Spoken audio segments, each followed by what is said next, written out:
But tell me, you got a Quest 3. Yes, joined the Quest Nation.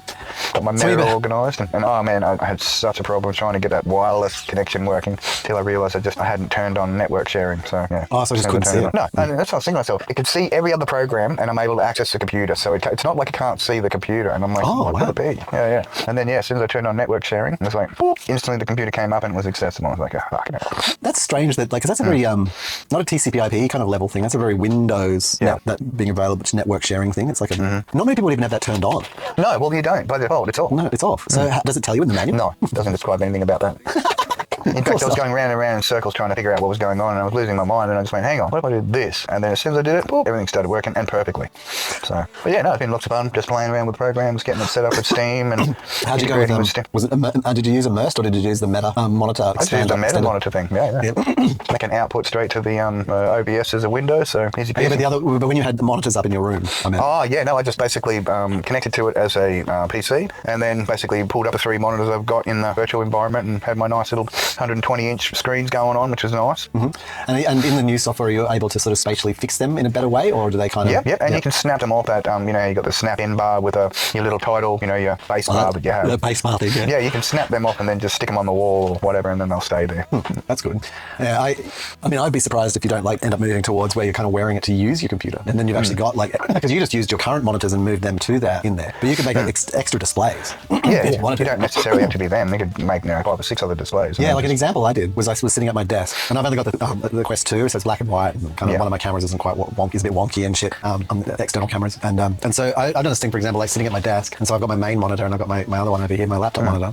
But then what I'd do is actually I'd made like a custom screen size that was kind of like a portrait screen size, and I put it over to my left, and I put Messenger on that. Yeah. So I just had like a display with Messenger off to the side that I could just turn to and action and stuff. Go and do something on there. And so it was kind of interesting from that way. Like imagine if you had you were doing some kind of like say for example, this is not really necessary, but at the moment I could be doing that, and then I could have all of the monitoring system just in a separate monitor, all the audio pipeline floating there, because if I tried to put that here, it'd cover half my screen. And so, but if I had it's good to have that extension ability for extension. Yeah. So I don't know. So Immersed lets you design your own screen sizes or turn applications into screens. It might have more features than the Meta default screen replicator. I don't know. Like maybe but cool nonetheless. A little frustrating initially, but eventually got it back all up. I think so. Yeah. And the gigabit network is it? Yeah, that's really good. It must be so good. Just smash them. Only client on there and just full bandwidth, no problems. That's lovely. And do you use the controllers much, or do you find that your hands are adequate? Hands mainly. It requests controllers, and then obviously move back to it.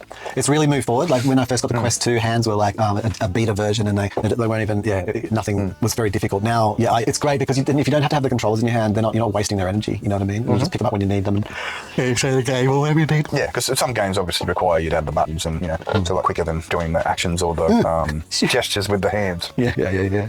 And the keyboard typing's not so bad now either. Actually, I found oh man, when we first were doing 2 years ago when we were first doing Cheep. Oh, we got our 2-year birthday from setting on YouTube. Cheap birthday, on YouTube there. But we were running it, but that's our YouTube account. Real Talk is Cheap versus we were actually running for a little while longer than that actually. Like I didn't have the Real Talk is Cheap channel. Wasn't the first. Remember I was doing it initially to our own channel. So. But remember we did in season 2, like when we did the VR. Yeah, we attempted that. VR chat and stuff. Yeah. Oh, and I was trying to do. I don't know if you remember me trying to configure VR chat.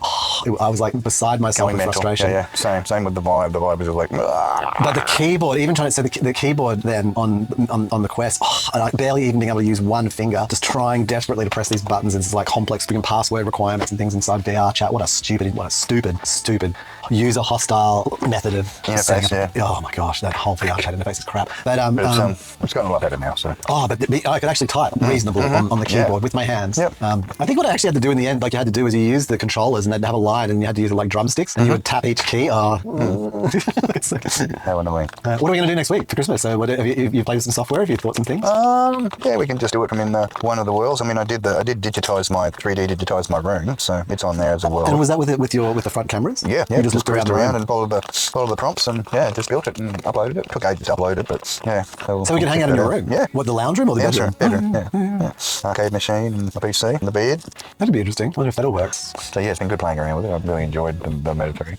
Do you notice anything better than the Vive? Because you had a pretty top of range. Yeah, well, obviously non-pancaking is excellent. Getting a nice clear picture without pancaking is worth the whole value of buying it. Yeah. The lenses. And obviously the extra additional space on board was good. 512. Oh, is that useful? useful? Like you found, I wondered if that was really... Well, a lot of that's for, localized apps. So you've got two types. You've got your PC-based app, like Steam, and then there's the Android app for the headset. So there's one that can run local to the headset, and there's one that can run local to the PC and then stream to the headset.